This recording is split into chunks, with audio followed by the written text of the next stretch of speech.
Good morning. Today we're going to work on the sketch called Praying Hands, and we'll draw a pair of hands in a prayer position. Some of you maybe have seen this around before in the classroom. It's been around a little bit. I think it's a really good choice because Art 1, you've been working on drawing hands a lot, and it's almost Easter, so it's a good time to pray. It's always a good time to pray, but it is almost Easter. So to start out, you're going to need a few things, and I would grab your sketchbook, some kind of plain paper, maybe a ruler, your eraser, and a pencil. This is actually a drafting pencil, so the lead in there, I know I always preach to you guys, don't use a mechanical pencil. This is a little bit different. You can control the different lead types that go in here, so you can get a nice drawing lead, and they're very thick, so they don't break right away.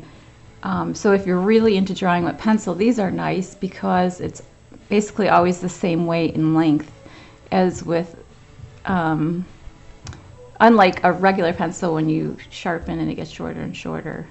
So if you became a pencil artist, you might want to invest in this. It's kind of expensive to buy a set, but you don't really need to. A regular pencil would be great. This is the sharpener for that too. Anyhow, to start out, I would maybe make a tiny little sketch, which I did this last night. I was looking at this and just trying to get an idea of where things are placed.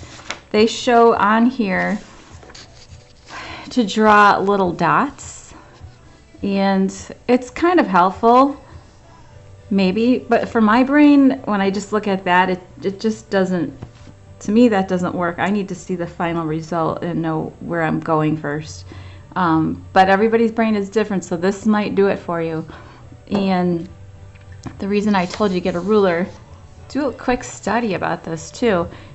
They're showing that dot there is kind of the knuckle here, and then this is that knuckle, and then this goes to the top. There is another knuckle in between there. They're not showing that yet. And the distance between here, the top of your finger, and that top knuckle is about, it's a little bit longer than where it's going to taper off here for your wrists. So look at those and think about that. I would recommend doing a tiny little one first to just get an idea of what's going on. And put those down, put the circles down, sketch to them, another one here, another one there. I probably could have been a little farther out. And then there's another little triangle area inside, like this. And then we're going to come down this way. And they show, let's see, then we've got another angled line within there, which is the other row of fingers. So this is ultimately going to end up being your pointer fingers there. And then so that would be your pointer. This will be the longest finger, your middle finger. I'll curve around like that. Down here. And then they talk about the thumbs. I sort of have a problem with where they place the thumbs in this drawing. I feel like they're a little bit short when you really look at them. I mean, if I look at my hand, I don't know, maybe I just have longer thumbs than what they... So your thumbs are going to end up somewhere in there. But when I was doing this one, my thumbs were all the way down here at first. So this looks like a hodgepodge. This is kind of crazy, but this was my initial sketch just to play around.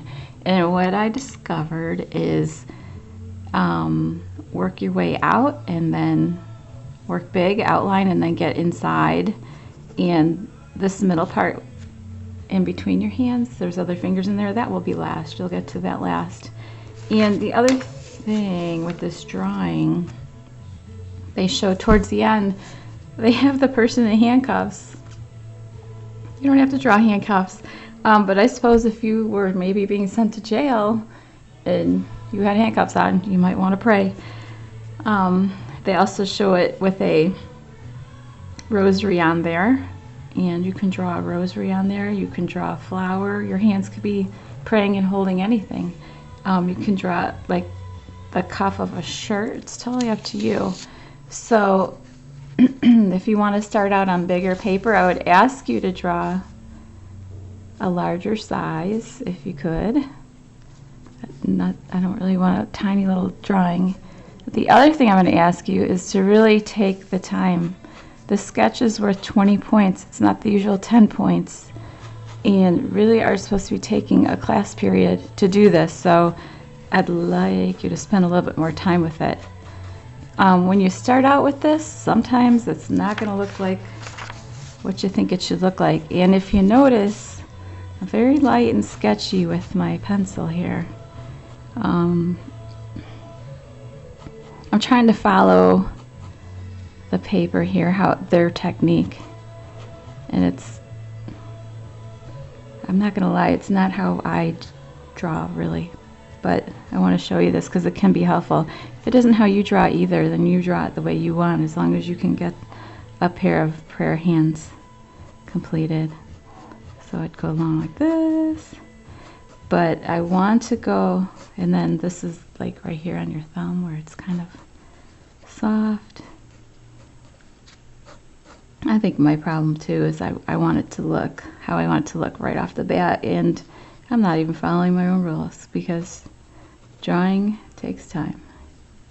You gotta follow sketches. So inside the hand here, let's see, I'm going to do this. So I don't want to make the world's longest drawing video because you guys will fall asleep, but you can see that's takes a little bit of time. And look at, when you get to like the nails, like the thumbnails, look at how it shows just sort of the side of the nail.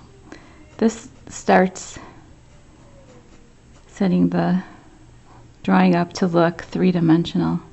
Because when you hold your thumb like this, my thumb, you see it sideways. If yours was like that, you held it in those positions. So I would urge you to put your hands in a prayer position and really look at them first before you commit to paper. And the other thing that kind of helped me is after I started getting these fingers drawn, I sort of shaded in there a little bit, so it wasn't so distracting to have that big white area in there. And then once you get shaded, you can go back in and darken where the fingers go. And again, don't outline anything too darkly. We don't want it to look like it's just an outline drawing. You're going to do shading. Keep your shading light, or keep your pencil lines light, and then they kind of show where you go in now, and because the fingers are not completely straight, and you're going to start adding those details for the knuckles when you get to that point. I'm kind of skipping some steps, so I just want to get to an area here, and then the knuckle comes down. There's like an indentation there. When you do start shading, you start with your darkest lines, like your outlines, and then you start shading in. And that's how you get a drawing that starts looking 3D and doesn't look like an outline drawing. That would be a contour outline drawing, and that's not what we're doing here. So to develop your shading, you start off of your outlines and just start bringing it in. And then we've got a line here, so we're going to do a little shading there. And I'm just using the side of my pencil here. I'm not, a lot of times people will right away just take their outline and start blending that line in. Don't do it. Any kind of blending like that, smudging with your fingers, or a Q-tip would be perfect actually. If you have Q-tips around the house and you want to use one of those for blending, that would be perfect. That would be the very last thing you did. So there you go. Look at how quickly that went just on that finger there in the top of the hand. So get your placement first, Oops, the top part is cut off. Get your placement of everything, where it all goes first, and then you can go back in and work on some of that shading really subtly. It doesn't take much. Just use the side of your pencil. And my pencil here is not really sharp, and I've got a nice soft wedge to it. I like it. And if you feel like you've gotten too much shading in a certain area and you want to accentuate, add some highlights, go ahead with your eraser. Add that in. Maybe I want a little bit more on the knuckle, and then maybe I'm going to go back on the knuckle and add some more wrinkles, like darker wrinkles.